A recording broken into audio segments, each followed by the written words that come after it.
Hello everybody, it's May 31st, 2022. As I said, I was on vacation this weekend, enjoying the nice long weekend. So no video yesterday, obviously. I'm doing it tonight instead. So what I want to go over is, first off, what I said on Thursday. I did it early on Thursday. And in that, I was looking at two main scenarios for Bitcoin to just finish this correction, right? I'll go over what those were during the video here. However, during the video, I did say, there's multiple other options that could happen. We could see it move back up, closer to 32, 33, even 34K. I said all of that was possible in the video, but I'm trying to, because of how many possible scenarios there are during corrective action, I really can't write every single scenario out. It's crazy. So I'm trying to focus on what I think is most likely to happen. So these written out scenarios obviously did not happen. We saw Bitcoin sort of break upwards. I don't believe that it changes anything in the longer term. Big picture, I'm still on alert. I have been for quite a while. We're on alert for a major bottom. I've been expecting 25 to 30K bottom really since December. Back in October, I mentioned it as a possibility, and then we really kind of nailed that down in December that that's likely what's going to happen. So that's the big picture. Slightly smaller picture. I do still think the chart looks better with one more low. But we really could see this bottom at any point. So anyway, let me close out of that, get over onto the chart here. So back on Thursday, it was the 27th, so right around this area here, I think we saw that spike and it sort of started drifting down when I did the video. So video was like right in this area, that last video I did. What I was looking for at that time was really what I was hoping would happen and what I thought was most likely given the action. I saw two possible diagonals. Either we were going to go in this red one where this is 4 and 5 and then we can be done and we can go up, or I was looking for a more extended downtrend here to 3, 4, and 5 in this orange diagonal, and then we can go up from there. Whoops. And then we can go up from there, right? So those two scenarios would have ended this correction sooner rather than later. And therefore, they were my preferred scenarios. However, neither one of them happened, and Bitcoin decided to do something completely different. So this scenario in particular is one I've been watching for pretty much since back here when we failed to get a move downwards deeper from that area. I was then on the lookout for a move up here. That's what this orange box was originally. That was the move for a larger WXY.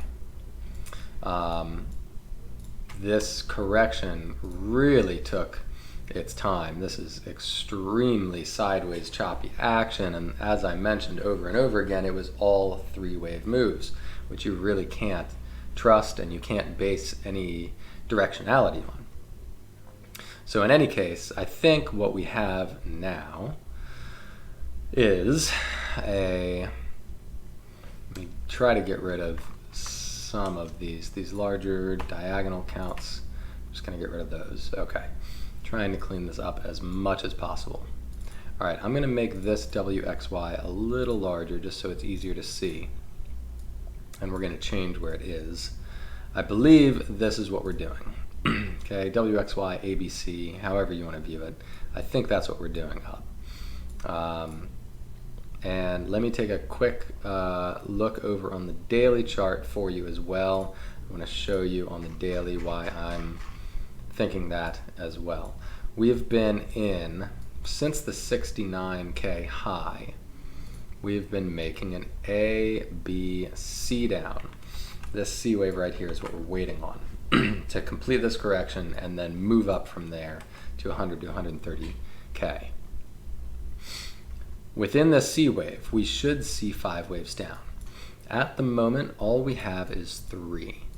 We've got a little 1 and 2 right here. We've got a nice deep 3, and we're probably still within wave 4 at this point, this yellow wave 4, which I was hoping would have ended over here so we can get it out of the way and move down for 5 then, but obviously it's taking its time. So 4 is coming over here as my primary scenario at this point.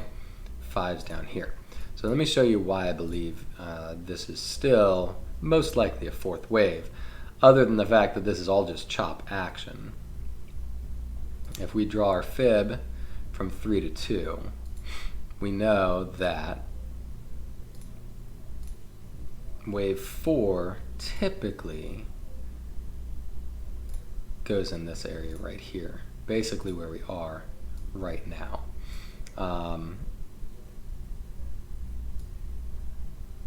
Make sure that's accurate there. Okay. So, you know, somewhere in this, somewhere in this area, right here between 29.5 and 32K is the ideal place for 4. However, it can extend upwards above that, and it's really not completely dead as an impulse until you break over the 0.5, which is right here. Okay, so basically 34K, we'll call it 34. If it can get above 34, it's not 100% out of the woods, because we have seen in crypto over and over and over again, they break that 0.5 fib even though they shouldn't, and then still make a move down. So that's certainly a possibility we need to be aware of. We're not out of the woods there. Bulls are going to have a lot to prove. But in any case, we are still right now within the normal 4th wave resistance zone. Okay, on the macro chart, we're within that normal 4th wave resistance zone, and then 5th wave target is down here, 22.2 to 23.8. And if you remember when I was talking about the diagonals, I was saying, man, I hope that happens, because we can potentially get a diagonal down like this that doesn't quite reach that level, because I really would not like to see it go there. I want to, if at all possible, I want to keep it above 24K. But we got to play the chart that we're given, and right now we've so far gotten rid of that as a possibility, right? We don't have any evidence of that at this point. Okay, back over to the hourly. Oh, why does it keep doing that? Okay, there we go.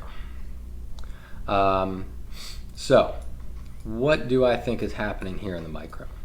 Well, at this point, I believe in this Y wave or C wave, however you want to view it, we're getting 5 waves up, which is fairly typical for C wave to get 5 waves up. We do not have that off of a low, right? So this is where Elliott wave can get a little confusing. Okay, well, this looks impulsive. If it can do this, it looks impulsive, right? Yeah, but you can't ignore this. Okay, the action off of this low is not impulsive. So therefore, this, what looks like impulsive action here, is very likely a C wave. Here's our A or W, here's our B or X, and here's our Y or C, ending as a 5-wave impulse up that isn't actually a bullish impulse. It will continue downwards, most likely. The alternative, there is a bullish alternative, is that we're making a diagonal upwards, but we are not making impulsive moves upwards right now. All right, so anyway, let me go over this first before I go over the bullish alternative, and we'll go from there.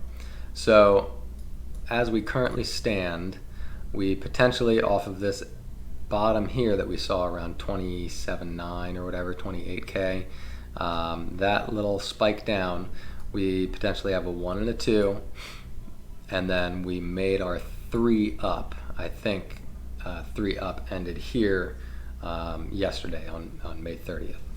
Okay, and within that 3 I can count 5 waves. All right, so that's looking good. All of this makes sense. This green box right here is ideal fourth wave resistance, right, or support right there.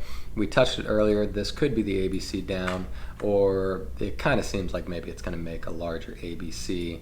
Bitcoin is really like to do these expanded flats where they kind of take out the bears with that spike up, take out the bulls with this spike down, and then go up anyway. So I'm kind of thinking that's what we do, but it may or may not be done with that already. I'm going to label this as A, B, and C just for my use essentially here. Okay, that's what I think is going to happen. And then from there, it'll move up to this target zone right here. And that target zone is based on fib from 3 to 2, which I can show you. Okay, so there's your fib from 3 to 2. Make that yellow. And you can see this target zone is the 1236 to the 1382 right there. And fourth wave support, as I said, is between 618 and 786. So that's where that green box came from, and that's where that red box came from. Okay, so I think in the short term, it seems likely, as long as this area holds, it seems very likely we visit that area before we see further downside. If we really want to look at another thing here, the 0.5 fib is important for the bulls to hold. Okay, 30,200. If we do not hold the green box and this proceeds downwards, then I'm going to say that we're already done with this Y wave. This could end right here. That's certainly possible. That is already finished. Okay, very, very possible. Now, all of that being said, we don't have enough information right now to say that that's the case. I did stop out of my hedge shorts. I had hedge shorts here in this like 31K area. And when we spiked down here, I put break-even stops on them. So I stopped out break-even, no harm, no foul. I accumulated down here spot buys, as you know. So I'm still sitting in those spot buys, and I plan on buying lower if we do get it. So that's still the plan. For me, I'm not shorting right now because I think the possibility of it making this move is pretty high. Okay, so I do plan on adding some additional hedge shorts or reopening hedge shorts here between about 33.2 and 33.8. Okay, I do plan to add some hedge shorts there again because, like I said, I think the most likely scenario is down from there to make a fifth and final leg. Now, the best case scenario for the bulls, assuming we do that, is that this fifth wave ends as, again, a diagonal downwards rather than an impulse where we just barely break this low and we don't go too much below 24 or 25K. I'd prefer to keep it above 25 if at all possible, but again, we just have to play whatever the chart gives us. So I'm not making any assumptions there. All right, I think that sums it up. 33.2 to 33.8 is kind of the next target, assuming we hold 30.2, and then from there, further downside is the main scenario. All right, let's talk bullish alternative just on the off chance this decides to do that. So basically at that point, well, first off, let's see if this even makes sense. It really doesn't make sense for the third wave, does it? If we do a fib extension from here to here,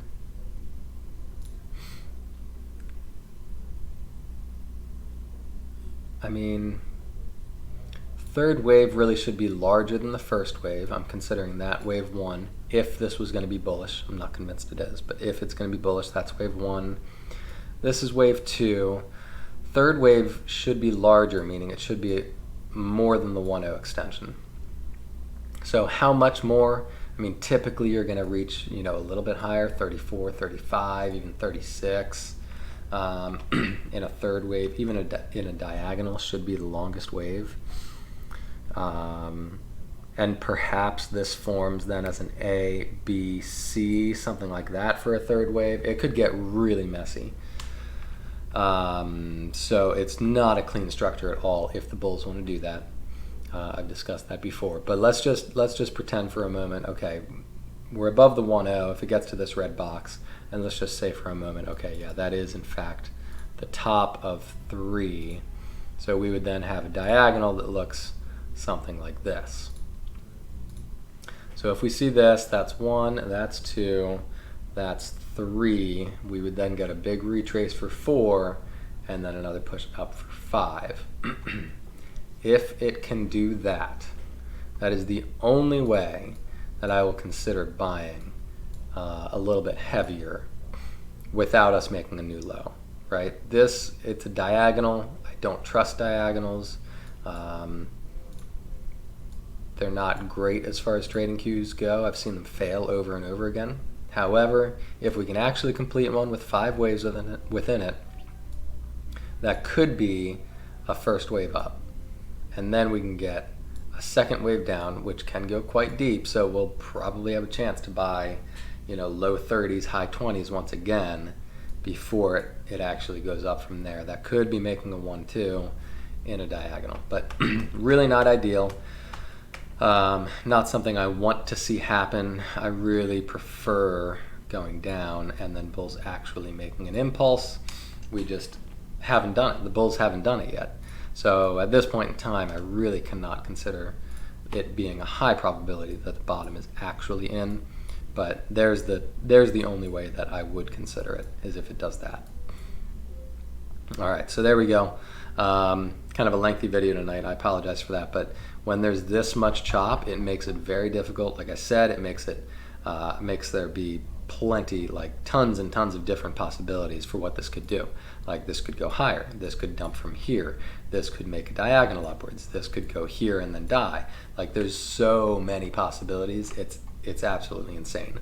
So this action that we're seeing here is not good. It's not a great foundation, and it really doesn't bode well. If this is bullish, if it actually completes the bullish diagonal, doesn't bode particularly well for getting 100K either, but we'll take that if and when it comes and try to decide what our trading plan is going to be at that point. All right, so for now I'm still just planning on shorting up here and buying more on the way down. If it gets below this, I'm buying more. If it gets below 26.7, I will be adding spot buys, and hopefully I will be riding head shorts down into those spot buys so that I'm really not even risking anything. All right, guys, I think that's all I've got now on Bitcoin. So I will do another video here for members on the S&P and some of the altcoins I've been watching. And weekly video for members, the longer video. I will try to do that tomorrow as well. So anyway, take a look at the suggested video here. This gives you that 100 to 130K target. If you haven't seen that yet, shows you what I'm looking at for that.